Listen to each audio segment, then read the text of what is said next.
System administration and maintenance. Part 1. Recalling the lesson that you read in our uploaded reference. Workstation fleet logistics. Fleet management is especially used by couriers, oil and gas, delivery or within the service industry as it enables real-time tracking and confirms safety. It's a function that allows company to reduce or minimize the risk associated with vehicle investment. Managing transportation and logistics is a major challenge, especially when resources are limited.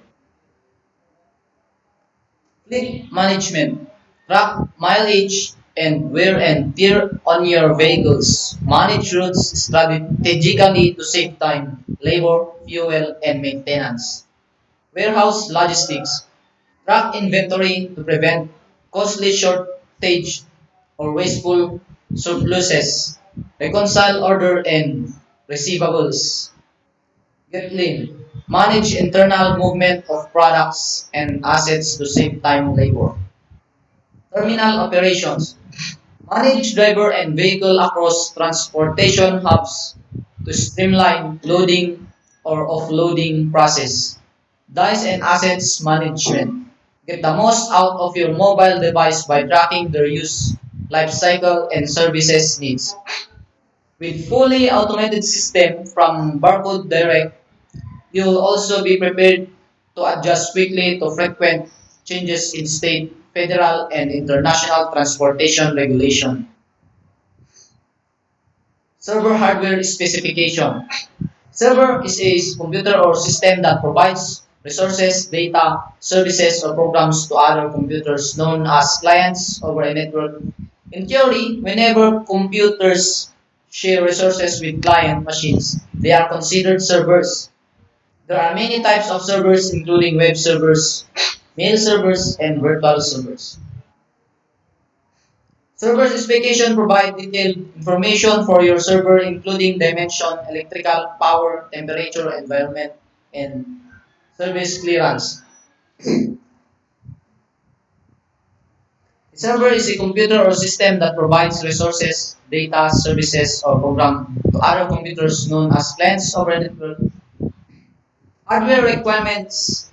Access server hardware requirements are largely specific to your bandwidth utilization. For example, if you run a VPN wherever for the purpose of connecting to a single web server through the VPN tunnel, then the requirements are much less when compared to running a server that redirect all internet traffic. Part 2. Learning the practices of system and network administrator. Chapter 5. Number 2 question.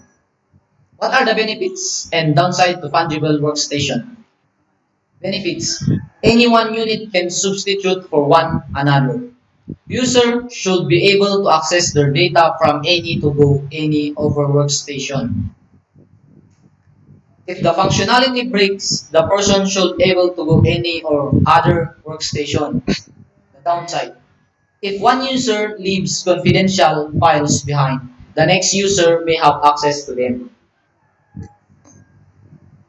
How, what does it mean for a workstation to be stateless or dateless? Computers, stateless is the condition of having data at rest. One great example is HTTP, which uses a stateless protocol, meaning that the server receives requests as individual, unrelated queries, and does not retain any session for status information. Number 3 question, chapter 6. What is VDI and how does it work? What is the user's experience like? In VDI, a hypervisor segments servers into virtual machines that in turn host virtual desktop, which user can access remotely from their device. User can access this virtual desktop from any device or location, and all processing is done on the host server. What is BYOD and when it is appropriate to adopt this strategy? BYOD or Bring Your Own Device is a model where users supply their own hardware device rather than use one provided by their employer. Example, People may already own a mobile device such as an Android phone or iOS, Apple, iPad, and want to run corporate application on them. In a BYOD only strategy, the IT organization supplies no hardware and requires user to supply their own device. Chapter 7. What are the five stages of the life cycle? The five stages of the life cycle is product development, marketing introduction, growth, maturity, and decline stability. Product development is the complete process of delivering a new product or improving an existing one of our customer. Market introduction. This marketing phase includes the initial release of the product, usually marked with the high levels of advertising. At this stage, the company may be spending its capital in the hope of generating revenue in its next phase. Growth. This phase is when sales growth begins to accelerate, characterized by increasing sales year over year. Maturity. In this stage of growth, a product will reach the upper bounds of its demand cycle. Further spending on advertising will have little to no effect on increasing demand, and the financial stream may come from higher profits, decline, or stability.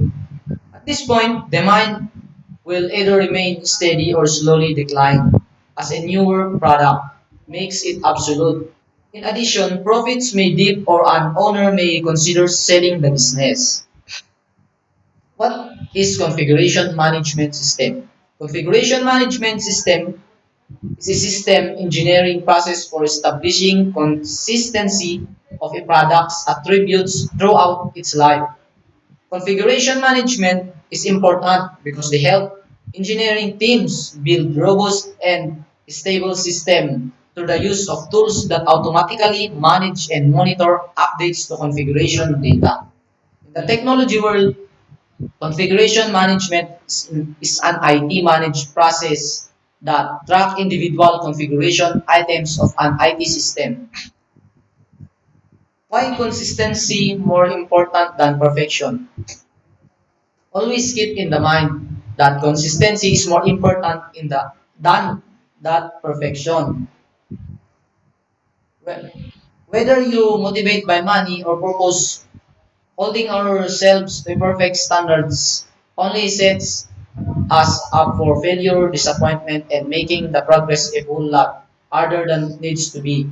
If we focus on perfection, we allow the all or nothing mentality to creep into our day to day, where we live in the fear of failure. Most likely, at some point, with this mentality, you're going to throw in the towel, giving up, and getting off the hamster wheel back where you started. In what ways is the automated strategy better than manual? Strategies for OS installation include manual, automated, and cloning progress. Manual means doing step by hands. It's difficult to do this consistently even if one person does all installation. Automated means following the vendors of installation steps but in a way that make it easy for us. This bring about consistency and most importantly records any decision involved. Chapter 9. Question 6. What are the elements of workstation service definition? Work service, also known LANman workstation, is a component of the Microsoft Windows Server operating system that allows a client to request live